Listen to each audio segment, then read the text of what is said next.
జలశక్తి శాఖ మంత్రి ఆధ్వర్యంలో చంద్రబాబు రేవంత్ రెడ్డి సమావేశం ముగిసింది. దాదాపు గంటన్నర పాటు కొనసాగిన సమావేశం. కేంద్రం ఎదుట వాదనలు వినిపించిన ఇరు రాష్ట్రాలు.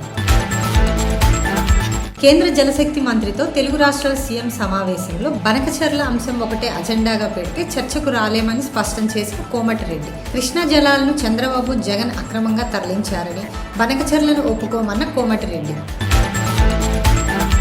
మంగళగిరి నియోజకవర్గ అభివృద్ధి పనులపై మంత్రి లోకేష్ సమీక్ష. ఇల్లు లేని పేదలకు టిట్కో ఇళ్లకు ప్రమాణాలు. మహానాడు రిటైనింగ్ వాల్తో పాటు పార్కు నిర్మాణం. త్వరలోనే సమీకృత అండర్ గ్రౌండ్ ప్రాజెక్టు నిర్మాణ పనులు. కేంద్ర కేబినెట్ పలు కీలక నిర్ణయాలకు ఆమోదం తెలిపింది. పీఎం ధన్ ధ్యాన కృషి యోజన పథకానికి ఆమోదం తెలిపినట్టు కేంద్ర మంత్రి అశ్విని వైష్ణవ్ వెల్లడి. అసెంబ్లీ ఆవరణలో టెస్లా కారు నడిపిన మహారాష్ట్ర డిప్యూటీ సీఎం ఏక్నాథ్ షిండే. మహారాష్ట్రలో పెట్టుబడులు పెట్టేందుకు ఇన్వెస్టర్లు ఆసక్తిగా ఉన్నారన్న షిండే. తెలంగాణ ఉద్యమకారుడు ప్రొఫెసర్ ప్రభంజన్ యాదవ్ మృతి పట్ల కేసీఆర్ దిగ్భ్రాంతి. ప్రభంజన్ యాదవ్ ఉద్యమ నిబద్ధత చాలా గొప్పదన్న కేసీఆర్.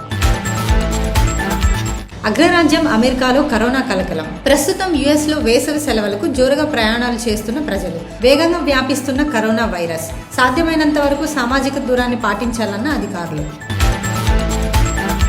తెలంగాణ ఫోన్ ట్యాపింగ్ వ్యవహారంపై సిట్ దర్యాప్తు ముమ్మరం. తీన్మార్ మల్లన్న ఫోన్ ట్యాప్ అయినట్లు గుర్తించిన అధికారులు. విచారణకు హాజరై వాంగ్మూలం ఇవ్వాలంటూ నోటీసులు ఇచ్చిన సిట్. ఇన్వెస్టర్ల అప్రమత్తత. స్వల్ప లాభాల్లో ముగిసిన మార్కెట్లు. 63 పాయింట్లు పెరిగిన సెన్సెక్స్, 16 పాయింట్లు లాభపడ్డ నిఫ్టీ. డాలర్తో రూపాయి మారకం విలువ 85.94 రూపాయలు. కోల్కతాలో వర్షంలో నిరసన తెలిపిన మమతా బెనర్జీ. బెంగాల్ భారత స్వేచ్ఛ కోసం పోరాడిందన్న మమతా బెనర్జీ. బీజేపీ పాలిత రాష్ట్రాల్లో బెంగాలీలను ఇబ్బంది పెడుతున్నారని విమర్శ.